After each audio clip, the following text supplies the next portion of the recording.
વિદ્યાર્થી મિત્રો, મારી યુટ્યુબ ચેનલમાં તમારું હાર્દિક સ્વાગત છે. આપણે રાસના હિસાબોની અંદર એક ભાગીદાર વહીવટ કરે એ દાખલો ઉદાહરણ નંબર 1 જોયો. હવે બંને ભાગીદારો વહીવટ કરે તેનું ઉદાહરણ 2 નંબર જોઈએ છીએ. આપણે પાન નંબર 373 ઉપર છે. PAN number 373.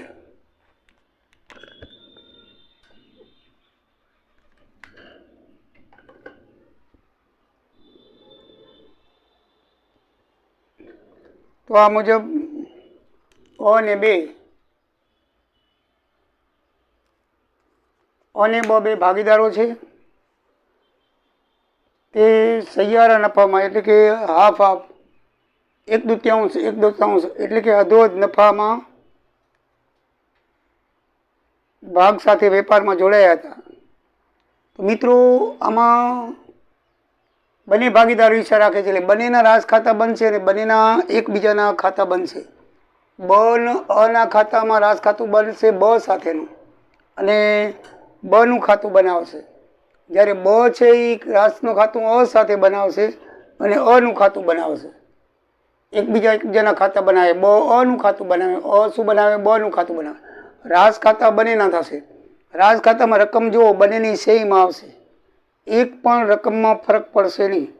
કોઈ પણ રકમમાં ફરક પડશે નહીં. Same to same total, same to same રકમ આવશે. ખાલી હેડિંગમાં થોડોક ફરક કરવો પડશે. એટલે પહેલાં તમે છે ને આ એક ખાતું બનાવી લો તો આ 4 ખાતા ત્રણે એમને એમ બની જશે. કોઈ જાતનો કાંઈ હિસાબ કિતાબ વગર કોઈ જાતની એન્ટ્રી આમાં ખાલી રાસ ખાતામાં જોઈને જ થઈ જશે. કેવી રીતે થાય આપણે જોઈએ.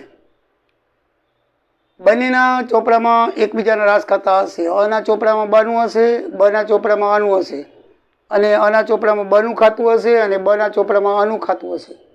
તો બંને, કારણ કે જેટલા ભાગીદારો રાખતા, 3 રાખતા તો ત્રણેયના રાસ ખાતા બને, ત્રણેયના ભાગીદારો બને. 4 રાખતા તો ચારેયના બને. આમાં બધા ભાગીદારો ખાતા રાખતા હોય તો બધા ભાગીદારોના ભેગા ખાતા એકબીજામાં બને. આપણે કોઈ પણ એક ખાતાનું બનાવવાનું, પછી બીજોનું ઓટોમેટિકલી બને. કેવી રીતે બને જોઈએ આપણે. એ 76,000નો માલ ખરીદ્યો, જેના પર તેને 90 ખર્ચના 4,000 ચૂકવ્યા. હવે આ અનો ચોપડો છે. અ ખરીદે તો ખરીદ ખાતે ઉધાર, તે શું આવે? ખરીદ ખાતે ઉધાર તે રાસ ખાતે જમા આવે. બરાબર છે. તો રાસ ખાતે જમા આવશે એના ખાતામાં. એ છે ને, જો રાસ ખાતે માલ મોકલે 76,000. બરાબર. પણ આમાં આપણે એન્ટ્રી કઈ રીતે કરવાની છે? આમનો તે પણ લખવાની છે સાથે સાથે. આમનું તો તમને આવડે છે. ખાતાનું તો આપણે કહી દઈએ કે બેંક અથવા રોકડ ખાતે માલ ખરીદ્યો, રોકડેથી ખરીદ્યો છે એટલે માલ ખરીદ ખાતે 76,000 લખાશે ઉધાર બાજુ.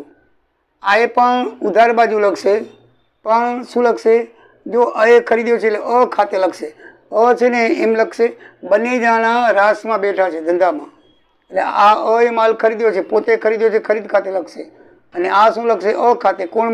કોને માલ મોકલ્યો છે રાસમાં? તો અ ખાતે 76,000 લખશે. બેની સેમ એન્ટ્રી છે, જોઈ લેજો. અ ખરીદ્યો માટે અ શું લખશે? ખરીદ ખાતે. અને આ ખરીદ ખાતે નહીં લખે, એને ધંધામાં અ દ્વારા માલ આવ્યો છે એટલે એ લખશે અ ખાતે 76,000.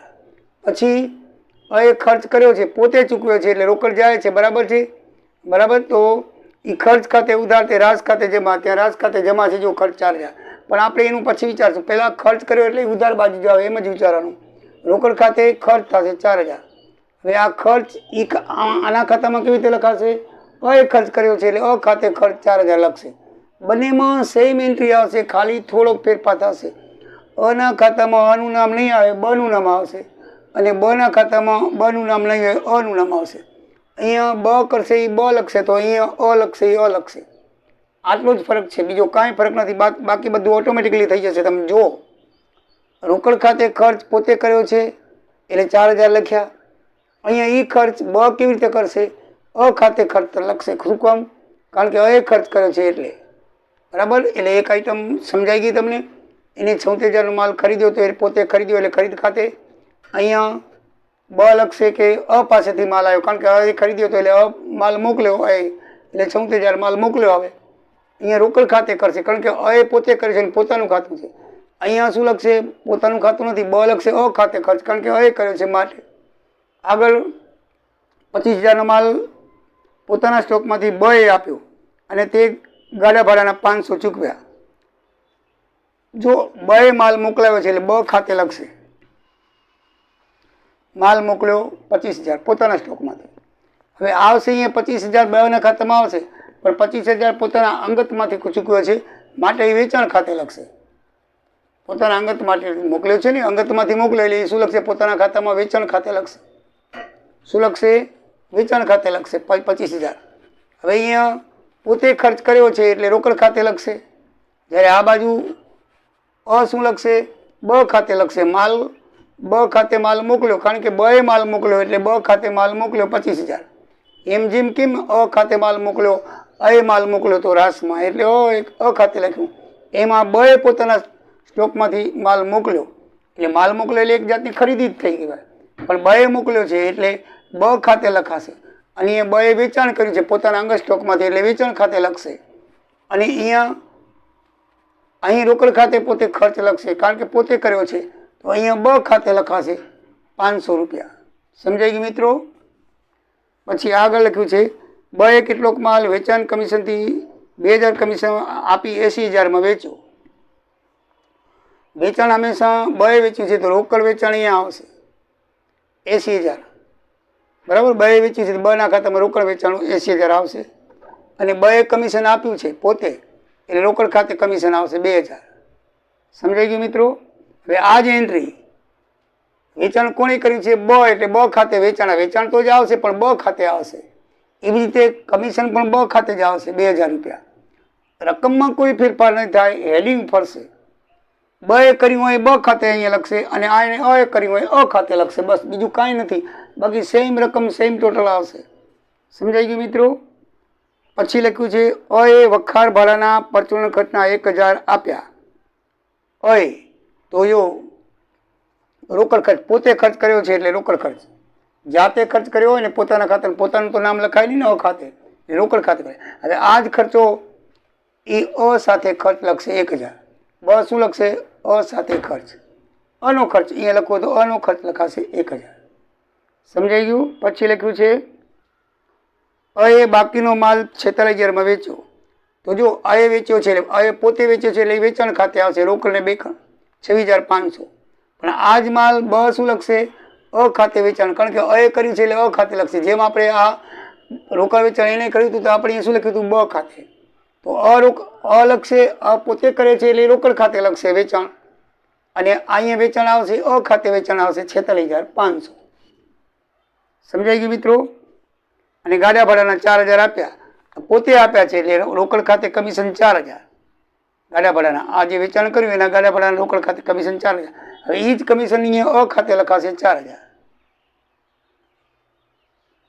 બસ દાખલો પૂરો થયો. એકદમ ઇઝી છે. બરાબર ને? કાંઈ નથી.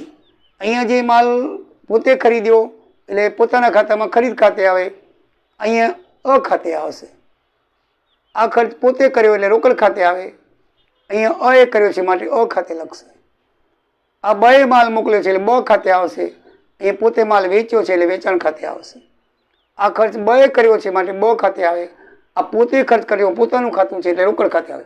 પોતાનું ખાતું હોય એમાં રોકડ ખાતે લખવાનું, સામેવાળો ભાગીદારનું નામ લખે. પછી કમિશન 80,000 રોકડ વેચાણ કર્યું છે એટલે એ રોકડ વેચાણ બ ખાતે કર્યું છે, બ એ કર્યું છે. બના ખાતામાં વેચાણ આવશે અને કમિશનના 2,000 ચૂકવ્યા એટલે એ રોકડ ખાતે લખશે. એ જ અહીંયા વેચાણ ખાતે આવશે પણ કોણે કર્યું છે? બ એ કર્યું છે એટલે માટે બ ખાતે આવશે. અને અહીંયા જે કમિશન આપ્યું છે એ બ એ આપ્યું છે માટે બ ખાતે આવશે. પછી એવી જ રીતે રોકડ ખર્ચ અ એ કર્યો છે, બરાબર છે, તો રોકડ ખર્ચ ખાતે લખશે. એનું નામ અ સાથે લખશે, ખર્ચ આવશે. આ કમિશન રોકડ કમિશનના 4,000 રૂપિયા એ 46,000માં માલ વેચ્યો, આ વેચાણ એના કમિશનના ચૂકવ્યા એટલે રોકડ ખાતે લખે છે. અને એ પોતે વેચાણ ખાતે કરે, પોતે વેચાણ કર્યું એ જ વેચાણ બના ખાતામાં અ ખાતે લખાશે, ખર્ચો પણ અ ખાતે લખાશે. મિત્રો બીજું કાંઈ નથી. જો સેમ રકમ છે એ જ રકમ આવશે, સેમ ટુ સેમ, સરવાળો સેમ ટુ સેમ. આ પણ સેમ ટુ છે. આ તો તમને સમજાવીને કે એક ખાતું આનું બનાવી નાખો પોતે એન્ટ્રી ઉપર, બરાબર છે. બાકી આની કોપી કરીને અહીંયા લખી નાખો, આખી કોપી. ખાલી જ્યાં બ લખ્યો છે ત્યાં અ લખવાનું, બસ બીજું કાંઈ નથી. જ્યાં જ્યાં બ લખેલ છે ત્યાં અ લખી નાખવાનું કાઢીને, બરાબર છે. એવી રીતે આમાં બનું નામ આવે ત્યાં બના ચોપડામાં અનું નામ આવે, અના ચોપડામાં બનું નામ આવે. બંનેના ખાતા બની જાય. હવે ભાગીદારોના ખાતામાં જો આ બનું ખાતું છે. હવે ધ્યાન રાખજો, આની રાસ ખાતે આ બધું રાસ ખાતે, આ જે ઉધાર છે એ રાસ ખાતે જમા થાય અને આ જમા છે એ રાસ ખાતે ઉધાર થાય. બસ એટલું ધ્યાનમાં રાખવાનું. અહીંયા જમા બાજુ છે તો આ બના ખાતાની અંદર, બરાબર, અના ખાતાની અંદર જો 2 એન્ટ્રી આવશે. બ ખાતે વેચાણ 80,000 રૂપિયા. કેટલા લખ્યા છે? 80,000 રૂપિયા. તો જો આ જે એન્ટ્રી છે બનું ખાતું આપણે નીચે બનશે. તો બ ખાતે વેચાણ, તો બના ખાતાની આ જમા છે ને, તો બના ખાતામાં ઉધાર રાસ ખાતે લખવાનું. શું લખવાનું? રાસ ખાતે, બરાબર છે. બ એ કર્યું છે માટે તો આમાં બને લાગુ પડી એક જ એન્ટ્રી. આ છે અ એ કર્યું છે એના ખાતામાં જશે. શું જશે? કેના ખાતામાં છે? જો આ રાસ ખાતે વેચાણ 46,500 છે. એવી રીતે આપણે ભાગીદારોના ખાતા કેટલા બનાવવાના, કેવી રીતે બને એ તમે જુઓ. આ બ ખાતે વેચાણ છે તો બના ખાતામાં જશે, તો બનું ખાતું આવ્યું. જમા છે તો ઉધાર બાજુ લખાશે. આ એ પોતે કર્યું છે, બરાબર છે. જમા બાજુ છે તો અના ખાતામાં અનું ખાતું છે. જો તો રાજ ખાતે 46,500. હવે તમે આ બાજુ જુઓ, આમાં જે ખર્ચા બના છે ઉધાર બાજુ એ બના ખાતામાં જમા બાજુ આવશે, અને જે ખર્ચા અના છે એ અના ખાતામાં જમા બાજુ આવશે. બની જાઓ. તો પેલા કયા કયા ખાતા જોઈ લઈએ. આ 4,000 અ એ કરેલો છે તો જો રાજ ખાતે ખર્ચ 4,000 આવ્યો. પછી આ બે બના છે 25,500, તો આ 25,500 રાજ ખાતે લખવાનું. ખાતે અહીંયા ખાલી રાજ ખાતે લખવાનું છે. રાજ ખાતે ખર્ચ 500, રાજ ખાતે કમિશન 2,000, એવી રીતે, બરાબર. પછી આ 25,000 જો રાસે માલ મોકલ્યો 25,000, તો રાજ ખાતે લખવાનું. માલ મોકલ્યો એટલે કાઉન્સમાં લખી છે ને કે આપણે અહીંયા રાજ ખાતે લખીને આ બ ખાતું કાઢી અને રાજ ખાતે લખવાનું છે, બરાબર છે. બ કમિશન 2,000, રાજ ખાતે 2,000. પછી આ રોકડ ખાતે એટલે અ આવ્યું. રાજ ખાતે 1,000, રાજ ખાતે 1,000. આ રોકડ ખાતે એટલે અનું છે, કમિશન 4,000, રાજ ખાતે 4,000. થઈ ગયું મિત્રો, બરાબર. જો પછી નફો, આ પોતાનો નફો છે એટલે આનું નામ નથી લખ્યું, આપણે લખી નાખીએ 7,000 રૂપિયા. અને બ ખાતે તો બનો નફો 7,000 રૂપિયા લખાઈ ગયો. એટલે કે ઉધાર સાઈડમાં જે એન્ટ્રી આવે એ ભાગીદારોના ખાતામાં જમા સાઈડ આવે. ખાલી હેડિંગ બદલશે, બધું રાસ ખાતે લખાશે. કોઈ પણ ભાગીદાર ખાતે નહીં, બધું રાસ ખાતે. આખામાં બધામાં રાસ ખાતે લખાશે. ઉધારો કે વેચાણો રાસ ખાતે લખવાનું. આમાં જે ખર્ચ ભાગીદારને અને લાગુ પડતો હોય અના ખાતામાં જમા બાજુ રાસ ખાતે, અને બને લાગુ પડતો હોય બના ખાતામાં જમા બાજુ રાસ ખાતે લખી નાખવાનું ટોટલી. અને જમા બાજુ જે અનું વેચાણ હોય એ અને ખાતે ઉધાર લખવાનું, અને બનું વેચાણ હોય એ બને ખાતે ઉધાર લખવાનું. એ કરી દો અના ખાતામાં ઉધાર. બસ જમા બાજુ ઉધાર બાજુ આમ ખાતાની અંદર તમે વેચી નાખો. પછી મિત્રો આનું ટોટલ મારો એટલે 14,000 ખૂટશે. સરખે વિશે વેચવાનું છે 7,000 થાય. એ 7,000 આ જમા છે તો બંને સાઈડની ઉધાર બાજુ 7,000 આપણે નફો લખી નાખશું, બરાબર છે. બંનેના ટોટલ મારો સરખા થવા જોઈએ. બંનેના ટોટલ સરખા થઈ જાય તો આપણો દાખલો સાચો.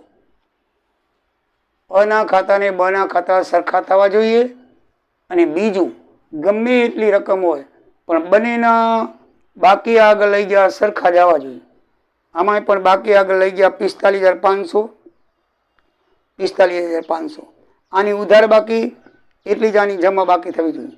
એકની ઉધાર બાકી અને એકની જમા બાકી આગળ લઈ ગયા, બંનેની સહીમાં આવી જોઈએ તો જ દાખલો સાચો પડે. આ રકમ જો રકમ બધી અલગ અલગ છે. આમાં 76,004, આમાં 76,004 નથી, બરાબર. ક્યાં 76,004?